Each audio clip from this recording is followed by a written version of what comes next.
नमस्कार, मैं हूं Pankaj Kumar. TV9 digital platform पर आपका स्वागत है। आज हम इस प्रोग्राम में बात करेंगे दो नामचीन डॉक्टर से जो कि पेडियाट्रिशियन हैं, मतलब चाइल्ड रोग विशेषज्ञ हैं, और उनसे इस बारे में चर्चा करेंगे कि बच्चों में संक्रमण का खतरा क्यों ज़्यादा बढ़ता जा रहा है। जी हाँ, इसका रेलिवेंस इसलिए भी बढ़ जाता है क्योंकि कर्नाटक में जो मामले आ रहे हैं, 40,000 से ज़्यादा बच्चे जो 9 साल से कम उम्र के हैं वो संक्रमित हो रहे हैं। और अगर हम 10 से 18 साल के बच्चों की बात करें तो उनकी भी तादाद बहुत ज़्यादा है, वो 62,000 के करीब है। तो सबसे पहले मैं आपको परिचय करा दूं। जो दो मेहमान हमारे साथ हैं, दोनों नामचीन डॉक्टर हैं। डॉक्टर SK नाकरा, काफ़ी लंबा अनुभव है इनका। ये 39 साल से अपने विभाग में कार्यरत हैं और ये रेनबो हॉस्पिटल के एसोसिएट डायरेक्टर भी हैं। और दूसरे डॉक्टर हमारे साथ हैं डॉक्टर MP जैन, ये IMA गुड़गांव के प्रेसिडेंट भी हैं और ये भी काफ़ी बड़ी शख्सियत हैं, नामचीन हस्ती हैं। तो दोनों से हम ये समझना चाहेंगे। डॉक्टर नाकरा, मैं पहले आपके पास जाना चाहूँगा और आपसे ये समझना चाहूँगा कि जिस तीसरे वेव का खतरा बताया जा रहा था कि इसमें ज़्यादा बच्चे प्रभावित होंगे, क्या ऐसा लग रहा है कि जिस तरह से कर्नाटक में ज़्यादा बच्चे प्रभावित हो रहे हैं, तीसरे वेव ने दस्तक दे दिया है? देखो, सबसे पहले तो हमें ये देखना है कि हमारा जो सेकेंड वेव चल रहा है, हम उसी की बात लेते हैं। सेकेंड वेव में हमारा ओवरऑल जो लोड है कोरोना का, वो पिछली वेव से कहीं 4 गुना 5 गुना ज़्यादा है। तो इसलिए भी ये है कि इसलिए भी बच्चे ज़्यादा लास्ट वेव से ज़्यादा इफेक्टेड है, क्योंकि ओवरऑल ही नंबर ज़्यादा है। और दूसरा रीज़न ये भी रहा है कि बच्चे थोड़ा ज़्यादा इफेक्टेड हुए हैं कि जो पहला वेव था तो बच्चे पूरे लॉकडाउन में थे, घर से बाहर नहीं निकले थे वो। इस बार जो है वो घर से बाहर भी निकल रहे थे, दूसरे बच्चों के साथ भी खेल रहे थे, कुछ पार्टीज भी अटेंड कर रहे थे, हॉलीडेज पे भी जा रहे थे। तो इसलिए मुझे लगता है कि इसलिए इस बार बच्चे ज़्यादा इफेक्ट हुए हैं। डॉक्टर जैन, मैं आपके पास आना चाहूँगा और मैं इस बात को समझना चाहूँगा कि बच्चों में इम्यूनिटी बेहतर बताया जाता रहा है कि बच्चों की इम्यूनिटी ज़्यादा अच्छी हो रही है। तो क्या ये माना जाए जो मौजूदा स्ट्रेन है उसकी इन्फेक्टिविटी ज़्यादा है, इसलिए बच्चों पर उनकी मारक क्षमता या संक्रमण की क्षमता ज़्यादा बढ़ गई है? डेफिनेटली, जैसे डॉक्टर नाकरा ने कहा कि इस बार बच्चे ज़्यादा इन्फेक्टिव हुए हैं। नॉट ओनली कर्नाटका बल्कि दूसरे प्रदेशों में भी बच्चों को संक्रमण कोरोना का काफ़ी ज़्यादा हुआ है।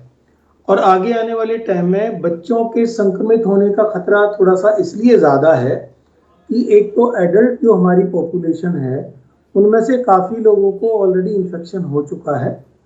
हमारी तकरीबन 10% से भी ज़्यादा पॉपुलेशन जो है उनको टीका लग चुका है। तो इसलिए अभी हमारी जो मेन पॉपुलेशन, जो टारगेट पॉपुलेशन वायरस के लिए बचती है, वो हमारे बच्चे हैं। और जो अभी जो नया म्यूटेंट है उसकी जो स्प्रेडेबिलिटी है तो वो थोड़ा सा ज़्यादा है पिछली बार की स्ट्रेन से। तो इसलिए चांसेस इस बार अभी वेव 2 में भी बच्चे काफ़ी संक्रमित हुए हैं, लेकिन बस ये है कि बच्चे बहुत ज़्यादा सीरियस नहीं हुए हैं।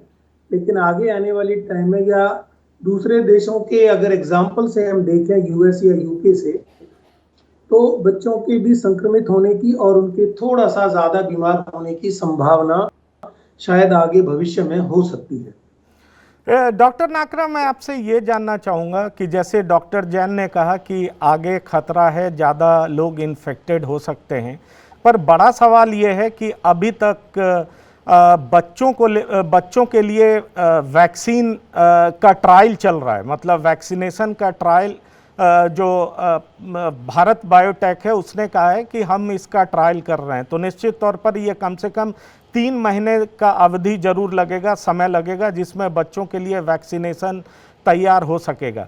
लेकिन इसमें 2 थ्योरी है। एक जो डॉक्टर्स हैं, पेडियाट्रिशियन हैं, वो कहते हैं कि ये बहुत प्रीमैच्योर्ड है, हम ज़रूरत से ज़्यादा भय का वातावरण पैदा कर रहे हैं। दूसरी तरफ कई डॉक्टर्स हैं वो ये कहते हैं कि नहीं, अगला टारगेट बच्चे ही होंगे। तो इसमें इसको किस तरह से देखा जाए, क्योंकि अगर हम बच्चों की भी बात करें तो उनमें जो सिम्टम्स दिखता है, बहुत बच्चे ज़्यादातर एसिम्प्टोमेटिक होते हैं या माइल्ड होते हैं, तो इसको कैसे देखते हैं आप? ये बात ठीक है कि वातावरण बनाया जा रहा है भय का तीसरे वेव को लेके। हमें एक्चुअली भय नहीं मनाना है, हमें तैयार तैयार रहना है। तीसरा वेव आ सकता है और जरूरी नहीं कि बच्चों में ज्यादा होगा। बट जो वैक्सीन की बात आपने लिया कि वैक्सीन तो डेफिनेटली बच्चों के लिए पहले ट्राई नहीं किया गया। मोस्टली जब हम वैक्सीन बनाते हैं हमें ध्यान देना चाहिए कि आमतौर पर 8 से 10 साल लगते हैं। इस बार हमने कहते जो है 1 साल में बनाया है, वैक्सीन बना है। तो ऑब्वियसली जो वैक्सीन बनना था वो पहले सबसे ज़्यादा तो उन्हीं पे टेस्ट किया जाता है जो जिसमें मोर्टेलिटी या इन्फेक्टिविटी ज़्यादा होने के चांसेस थे, जो ओल्डर एज ग्रुप है। बच्चों को जो इन्फेक्शन यूजली माइल्ड रहा है और उनका डेथ रेट्स है ऑल्सो भी वेरी वेरी स्मॉल। तो इसलिए ये वैक्सीन पहले बच्चों पे टेस्ट नहीं किया गया था। और तीसरा कारण यह है कि सेफ्टी कंसर्न्स भी थे पहले। तो इमीडिएटली अगर हम बच्चों में ट्रायल करते हैं और कुछ सेफ्टी के इश्यूज आते हैं तो वैक्सीन शायद पूरे इस तरीके से बन भी नहीं पाता। तो वैक्सीन डेफिनेटली 3 महीने लगेंगे बनने में, पर भय का वातावरण बनाने का मेरे ख्याल में जरूरत नहीं है। हमें बस प्रिपेयर्ड रहना चाहिए। यस, थर्ड वेव आ सकता है, हो सकता है इस बार बच्चों को ज़्यादा हो क्योंकि एडल्ट्स काफ़ी हद तक वैक्सीनेट हो जाएंगे। तो इसलिए सब्सेप्टेबल पॉपुलेशन जो रहेगी वो बच्चों की थोड़ी तादाद ज़्यादा होगी। डॉक्टर जैन, मैं इसी सवाल को आपसे भी जानना चाहूँगा कि जैसे अमेरिका में ये कहा जा रहा है कि ज़्यादातर बड़े वैक्सीनेटेड हो रहे हैं, इसलिए बच्चों पर दबाव ज़्यादा है, तो क्या लगता है आपको कि कितनी जल्दी वैक्सीन आ जाएगा? टाइम तो 3 महीने का दिया गया है और वैक्सीनेशन की प्रक्रिया अगर 3 महीने के बाद चलती है तो तब तक क्या एक्सपेक्ट किया जाए? क्योंकि कर्नाटक का केस बहुत ज़्यादा है, 10 से 18 साल के बीच में भी 62,000 के आसपास हैं और 1 से 9 के बीच में भी कहा जाए तो ये 30,000 के आसपास हैं। नहीं, आप आंकड़ों की बात बिल्कुल ठीक कह रहे हैं। जहां तक वैक्सीन का संबंध है, डॉक्टर नाकरा ने भी जैसे बताया, लेकिन बच्चों के वैक्सीन ट्रायल में सबसे पहले जो सेफ्टी का इशू है वो तो है ही है, लेकिन उससे भी एक आगे जो इशू होता है वो ये होता है कि जो वैक्सीन हम बच्चों को दे रहे हैं वो उस वैक्सीन से बच्चों की आगे ग्रोथ एंड डेवलपमेंट पे तो कोई फर्क नहीं पड़ेगा, या बच्चों को क्योंकि बहुत लंबी जिंदगी आगे निकालनी है, उस वैक्सीन से आगे चल के कुछ और बीमारियां होने का खतरा तो नहीं है। इसलिए किसी भी वैक्सीन की सेफ्टी बच्चों में पर्टिकुलरली एक इशू जो है वो बहुत लंबा टाइम लेता है। और जहां तक वैक्सीनेशन का सवाल है, यूएस में ऑलरेडी फाइजर कंपनी जो है वो 16 इयर्स से एबव वैक्सीन दे रही है, और मॉडर्ना और नोवावैक्स जो है वो उनके जो ट्रायल्स चल रहे हैं उनमें उनके काफ़ी अच्छे रिजल्ट्स आए हैं 12 to 17 ईयर्स एज ग्रुप में। और हमारे यहाँ भारत बायोटेक जो है कोवैक्सीन जो बना रहे हैं उनका phase 2 and phase 3 trial 2 to 18 years के एज ग्रुप में शुरू हो गया है, पर डेफिनेटली टाइम लगेगा। लेकिन आज के हालात में सबसे अच्छी जो वैक्सीन है वो है सावधानी रखना। भय नहीं, हमें भय का वातावरण नहीं बनाना, हमें सावधानी रखनी है। हमें अपने बच्चों को भी उसी तरह सावधान रखना है, उसी तरह सुरक्षित रखना है जो चीज़ें हम फॉलो करते हैं। तो वैक्सीन अपने हिसाब से आएगी, लगेगी। बहुत बड़ा देश है, बहुत बड़ी मात्रा में 18 साल तक के बच्चे करीब 15 से 20 करोड़ बच्चे हैं। उन सबको वैक्सीनेट करने के लिए बहुत बड़ी वैक्सीन की संख्या भी चाहिए, बहुत बड़ा टाइम भी चाहिएगा।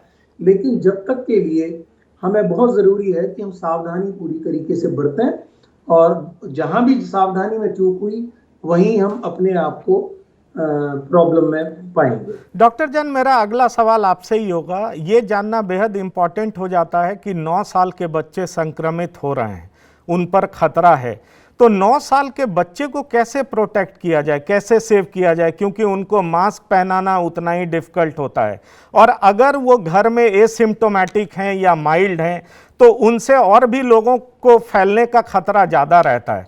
तो सबसे पहले ज़रा आप मुझे ये बताएं कि कैसे उसकी पहचान की जाए, उनका रेस्पिरेटरी रेट क्या होना चाहिए, उनका पल्स रेट क्या होना चाहिए, उनका ऑक्सीजन सैचुरेशन लेवल क्या होना चाहिए, ये क्या रोज़ाना हमें चेक करना चाहिए, और अगर वो इन्फेक्टेड पाए जाते हैं तो छोटे बच्चे को कैसे प्रोटेक्ट किया जाए? आपका बहुत ही प्रैक्टिकल सवाल है। वैसे जहाँ तक अभी जैसे जब से लॉकडाउन हुआ है, बच्चे घरों में है वापस से, तो बच्चे संक्रमित तभी होते हैं जब घर का कोई ना कोई दूसरा मेंबर संक्रमित होता है, जो किसी ना किसी कारणवश बाहर जा रहा है, किसी भी कारण से। अगर किसी ना किसी एडल्ट को अगर संक्रमण हुआ है तो भी ज़्यादा चांसेस हैं कि बच्चे को संक्रमण हो सकता है।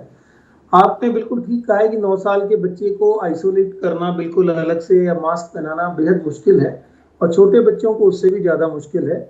लेकिन अगर घर का कोई दूसरा मेंबर अगर संक्रमित हुआ है और बच्चे में अगर कोरोना के लक्षण हैं, कोरोना के लक्षण बच्चों में भी ज़्यादातर उसी तरह होते हैं जैसे एडल्ट्स में होते हैं। ज़्यादातर बुखार से शुरू होता है, और बुखार होने के बाद में बच्चों में थोड़ा सा डिफरेंटली उनको थोड़ा सा पेट में दर्द, उल्टी, दस्त, थोड़ा आंखें लाल होना, या जैसे स्वाद का चला जाना, या सूंघ का चला जाना, ये सब चीज़ें भी हो सकती हैं। दूसरी बात, बच्चों में रैश आ सकता है, दाने आ सकते हैं, और ये सब चीज़ें जो है थोड़ा सा डिफरेंट है। इन सब चीज़ों को हमें देखना पड़ेगा। जहाँ तक बात है कि ऑक्सीजन लेवल कितना होना चाहिए, ऑक्सीजन लेवल बच्चों में भी उतना ही होता है जितना हम एडल्ट्स में होता है। हार्ट रेट, जहाँ तक बात है, बच्चों की पल्स रेट जो है वो एज के हिसाब से एडल्ट से थोड़ी ज़्यादा होती है। तो अगर बच्चे को कोई लक्षण नहीं है, बुखार नहीं है, बच्चा ठीक से खा पी रहा है, व्यवहार कर रहा है, घर में किसी को संक्रमण नहीं है, तो रोज़ाना इन सब चीज़ों को टेस्ट करने की कोई ज़रूरत नहीं है। हम अगर लेकिन बच्चे को कोई प्रॉब्लम है तो डेफिनेटली उसके टेस्ट करा के उन सब चीज़ों का ध्यान रखना पड़ेगा। किसी ना किसी तरह में उनको थोड़ा आइसोलेट करना पड़ेगा, उनको समझाना भी पड़ेगा। और अगर बहुत छोटा बच्चा है तो कई बार हमें पेरेंट्स को भी उनके साथ आइसोलेट करना पड़ता है, क्योंकि ऐसा देखा गया है बाहर से जो यूएस और यूके की स्टडीज हैं कि इवन नियोनेट्स भी, नवजात शिशु भी, और छोटे ऐसे 2 महीने से छोटे के बच्चों को भी कोरोना का संक्रमण हुआ है। तो वो सबसे दुखद चीज़ है, क्योंकि वहाँ पे हमें ये सब चीज़ें फॉलो करना थोड़ा मुश्किल होता है। लेकिन सबसे बड़ी चीज़ है कि बच्चों को संक्रमण कहीं ना कहीं हमारे घर के अंदर से ही लगेगा, चाहे वो घर के मेंबर से लगे या हमारे घर में कोई बाहर से आ रहा है उससे लगे। डॉक्टर नाकरा, मैं आपके पास आना चाहूँगा। मैं आपसे ये समझना चाहूँगा कि ज़्यादातर बच्चों का लगाव अपने ग्रैंड पेरेंट्स से ज़्यादा होता है, दादा दादी, नाना नानी, इनसे ज़्यादा लगाव होता है। अगर बच्चे इन्फेक्टेड होते हैं तो ये क्या माना जाना चाहिए कि उन्हें अपने ग्रैंड पेरेंट्स से दूर रखना चाहिए, क्योंकि उनकी भी लाइफ रिस्क पे होगी, उनमें भी संक्रमण फैलने का खतरा बहुत ज़्यादा होगा?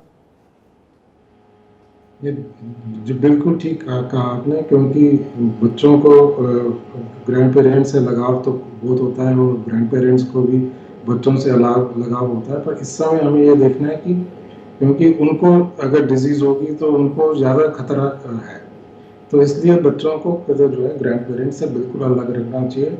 माँ बाप में से ही किसी को बच्चे को देखना चाहिए, अनलेस कि रिसेंटली ग्रैंड पेरेंट कोई रिकवर किया हो कोविड से।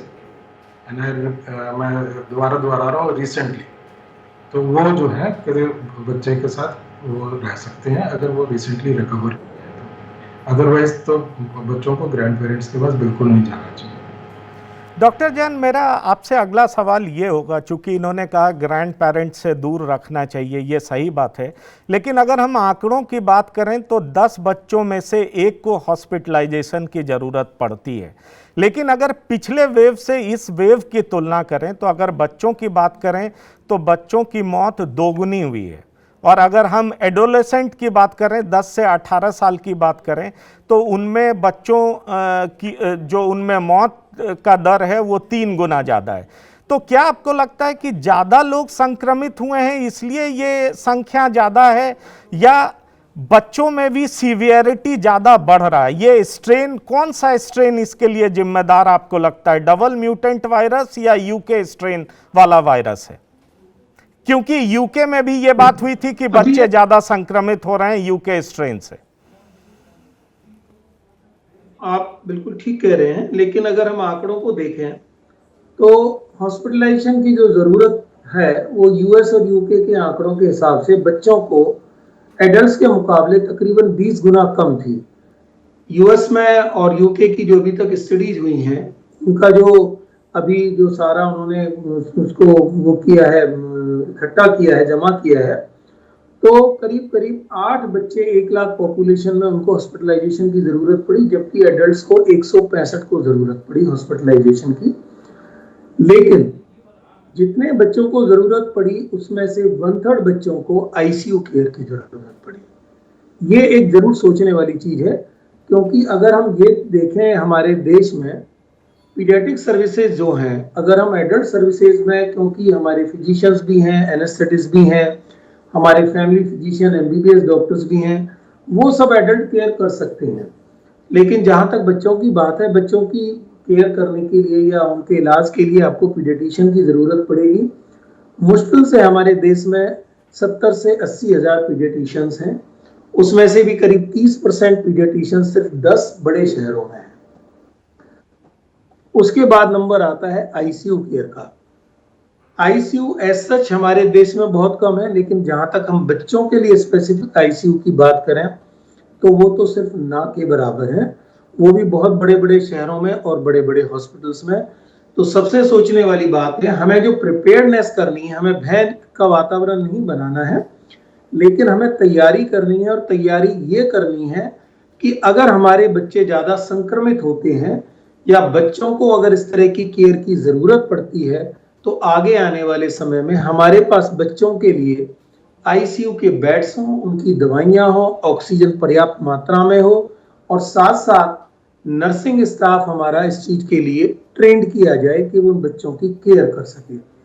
और क्या आगे क्या होगा ये कहना बड़ा मुश्किल है, लेकिन पीछे जो जितना हमारे पास अभी तक जो एक्सपीरियंस है दूसरे देशों का, क्योंकि वहां पे पहले शुरू हुआ, तो उसके हिसाब से बच्चों में age compare to adult definitely hospitalisation की ज़रूरत कम पड़ी है। तो लगता है कि शायद हमारे यहाँ भी कम पड़ेगी, पर हमारी तैयारी जरूर होनी चाहिए, कहीं ऐसा ना हो तैयारी के अभाव में और हमारे बच्चे मुश्किल में पड़ जाए।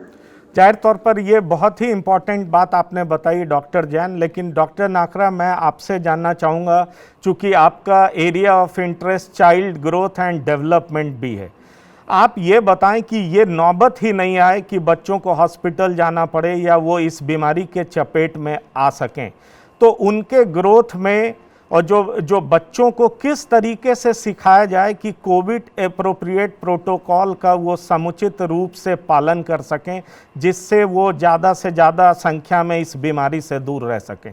क्योंकि 9 साल के बच्चों को मास्क पहनाना, हाथ धुलाना, ये बड़ा ही मुश्किल दिखता है, तो उनको कैसे इस बात से समझाया जाए और एडोलेसेंट में भी किस तरह से ये अवेयरनेस फैलाया जाना चाहिए। मैं सबसे पहले तो बताना चाहूँगा, मैं डॉक्टर जैन से पूरा सहमत हूँ कि हमें आगे के लिए जो है वो आईसीयू और पीडियाट्रिक केयर के लिए कहते हैं वो पूरा तैयारी जरूर करनी चाहिए। हो सकता है कि इससे थर्ड वेव ना आए, बट हमें तैयारी पूरा होना चाहिए, जो क्योंकि एक्सपेक्टेड है थर्ड वेव अक्टूबर के आसपास आएगा। तो हमारे पास अभी टाइम है कि पीडियाट्रिक आईसीयूज और बाकी जो दवाइयाँ जरूरत है वो सब तैयार होना चाहिए।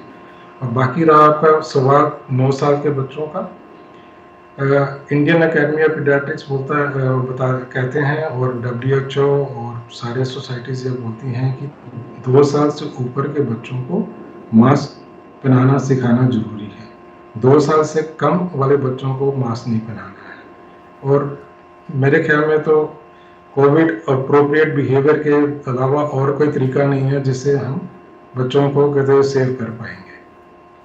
तो ये ज़रूरी है कि उनको मास्क पहनाना, मास्क ढंग से पहनना, क्योंकि हम देखते हैं इवन एडल्ट्स जो हैं वो भी मास्क पूरा ढंग से नहीं पहनते हैं, या नाक से नीचे होता है, या बात करते करते नाक से वो खींच लेते हैं और फिर बात करते हैं। तो बच्चे जो हैं वो सीखते हैं जो माँ बाप करते हैं या उनके आसपास करते हैं।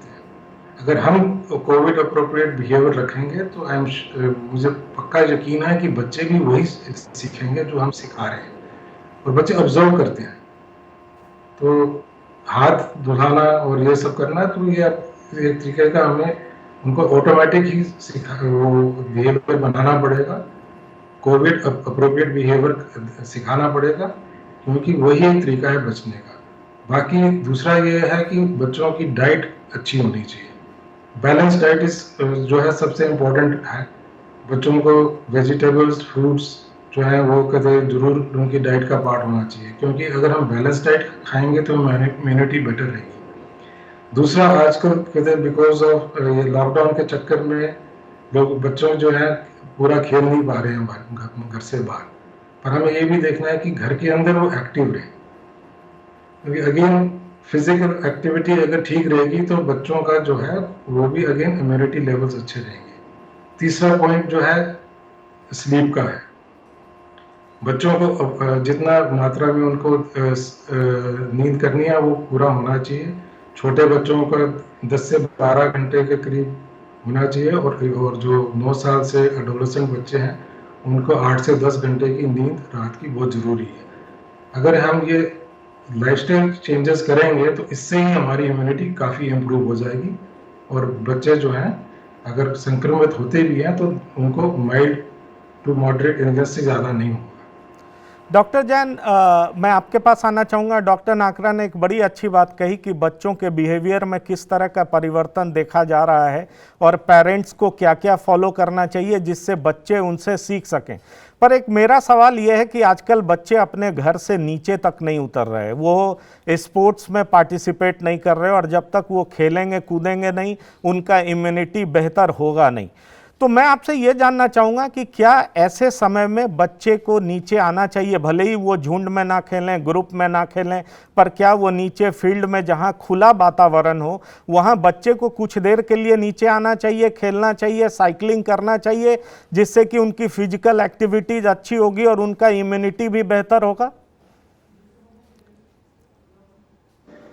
ये आपका जो प्रश्न है इसमें, क्योंकि ज्यादातर पेरेंट्स को डर लगता है कि हमारे बच्चे नीचे जाएंगे तो कहीं ना कहीं से इन्फेक्शन ना पकड़ लें, और अब क्योंकि ये तकरीबन प्रूव हो चुका है कि ये जो वायरस है ये एयरबोर्न है, तो हमें नहीं मालूम कि हम अगर सड़क पे घूम भी रहे हैं और अगर वहाँ से कोई 1-2 पेशेंट्स 10-20 मिनट पहले गए हों जिन्होंने वहाँ खांसा हो, थूका हो, छींका हो, तो वायरस जो है सस्पेंडेड हो सकते हैं एयर में। हालांकि उसका लोड बहुत कम होता है, उससे इन्फेक्शन के चांसेस कम होते हैं, और इन्फेक्शन अगर होगा भी तो कम होगा। लेकिन बच्चों के या ये रोकना कि वो मैदान में जाएं या बिल्कुल अकेले से खेलें या अकेले से घूमें थोड़ा मुश्किल होता है। हम घर पे ही उनके लिए अपने आप से, क्योंकि बच्चे सीखते हैं, दे लर्न बाय एग्जाम्पल, चाहे वो मास्क पहनना है, हाथ धोना है, एक्सरसाइज करना है। हम माँ बाप को भी साथ में एक्सरसाइज करनी पड़ेगी, एक्सरसाइज कराएं, योगा कराएं, स्ट्रेचिंग कराएं, साथ में ब्रीदिंग एक्सरसाइज कराएं। ये सारी चीजें बहुत जरूरी हैं। बच्चों को उनके खाने का ध्यान रखें, क्योंकि ओबेसिटी जो है वो एक बहुत बड़ा फैक्टर है, नेगेटिव फैक्टर है बच्चों को सीरियस डिजीज करने के लिए। इसलिए इस चीज का बड़ा ध्यान रखा जाए कि, क्योंकि ये एक टेंडेंसी होती है कि हम अगर सिर्फ घर में रह रहे हैं तो सारे दिन कुछ ना कुछ बच्चों को स्पेशली खाने को चाहिए होता है, तो उनके वेट कंट्रोल का भी बहुत ज्यादा हमें ध्यान रखना होगा। साथ साथ में बच्चों का सिर्फ ये नहीं, बच्चों को बहुत ज्यादा मेंटल और साइकोलॉजिकल प्रॉब्लम्स भी होती हैं, क्योंकि जब चारों तरफ से वो नेगेटिव खबर सुनते हैं, वो सुनते हैं हमारे परिवार में या किसी पड़ोस में या कहीं किसी को संक्रमण हो गया, किसी की मौत हो गई, किसी को कुछ हो गया, तो उसका उनके मानस पे, उनकी साइकोलॉजी पे बहुत इफेक्ट पड़ता है। तो हमें बच्चों को उसके लिए भी तैयार करना होगा कि हम बच्चों को किसी ना किसी तरह ऐसी एक्टिविटीज में लगा के रखें, ना कि उनको बहुत ज्यादा न्यूज या इस तरह की चीजें जहाँ सिर्फ कोरोना की बात हो रही हो, उस तरह की चीजों में उनको ज्यादा हमें नहीं डालना चाहिए। उसके बजाय उनको उनके कुछ शौक अगर हैं, जैसे किताब पढ़ना है, पेंटिंग करना है, कुछ और करना है, उस तरह के शौकों को हमें बच्चों के थोड़ा सा बढ़ावा देना चाहिए, जिससे कि उनका समय भी पास होगा और अच्छा समय पास होगा, पॉजिटिव पास होगा। लेकिन एक्सरसाइज करनी होगी, वो डिपेंड करता है, अगर आपके आसपास ऐसी जगह है जहाँ पे कि बहुत ज़्यादा भीड़ नहीं है या बच्चा अकेला साइकिल चला सकता है, अकेला एक्सरसाइज कर सकता है, या आपके घर में 2 बच्चे हैं वो साथ साथ कर सकते हैं, तो हम अलाउ कर सकते हैं। लेकिन बहुत ज़्यादा बच्चों के साथ में बच्चों को अलाउ करना ठीक नहीं है, क्योंकि हमें किसी का भी स्टेटस नहीं मालूम कि कोई संक्रमित है या नहीं है। बस मेरा एक अंतिम सवाल होगा डॉक्टर नाकरा, मैं आपसे, आप दोनों से ये जानना चाहूँगा, अभी अभी एक केस आया है ब्लैक फंगस का बच्चों में भी, अहमदाबाद में ये केस नोटिस किया गया है कि बच्चों को भी ब्लैक फंगस से खतरा है क्या? क्योंकि पहले ही एक सीवियर डिजीज़ लोगों के बीच में आ चुका है कि कुछ बच्चे MIS से प्रभावित हुए हैं, तो ब्लैक फंगस से कितना खतरा है बच्चों को? बच्चों को ब्लैक फंगस से खतरा बहुत कम है, क्योंकि हम नॉर्मल कहते बच्चों को इतने स्टेरॉइड्स नहीं दिए जाते हैं। बच्चों को डायबिटीज़ की भी इंसिडेंस बहुत कम होता है, और उनको हॉस्पिटलाइजेशन और ऑक्सीजन की रिक्वायरमेंट भी इतनी बच्चों को ज़्यादा नहीं होती है। तो ओवरऑल बच्चों को ब्लैक फंगस की बीमारी बहुत कम होने के चांस है। पर जो आपने दूसरी बीमारी के बारे में बोला MIS-C, वो आई थिंक उसके बारे में हमें ज़्यादा सोचना चाहिए, क्योंकि वो काफ़ी कॉमन है, और इस समय हमारे हॉस्पिटल में लगभग 1 या 2 बच्चे रोज एडमिट होते हैं MIS-C से। और ये नॉर्मली जो बच्चे कोविड हो चुका होता है महीना भर पहले, उनको ही ये बीमारी होती है, तो उसको टाइमली रिकग्नाइज करना, टाइमली हॉस्पिटलाइज करना, और टाइमली उनको स्टेरॉइड या IVIG मिलना जरूरी है।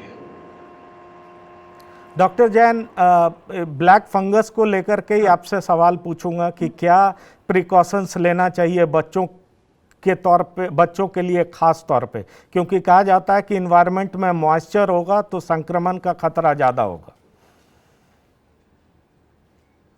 आप बिल्कुल ठीक कह रहे हैं, और डॉक्टर नाकरा ने भी बिल्कुल ठीक कहा है कि बच्चों को ब्लैक फंगस का खतरा कम है, क्योंकि बच्चों में डायबिटीज जो है वो बहुत रेयर है, होती है डायबिटीज, लेकिन बहुत कम होती है एज कम्पेयर टू एडल्ट्स।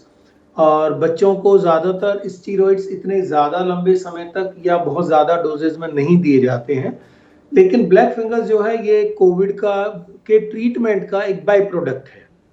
तो अगर मान लो इसी तरह की ज़रूरत किसी बच्चे को पड़ेगी और उसका अगर इम्यूनिटी सिस्टम ऑलरेडी कंप्रोमाइज्ड है, बच्चे को मान लो ऑलरेडी डायबिटीज़ है या बच्चा ओबीज है, तो उसको ब्लैक फंगस के संक्रमण के चांसेस भी हो सकते हैं।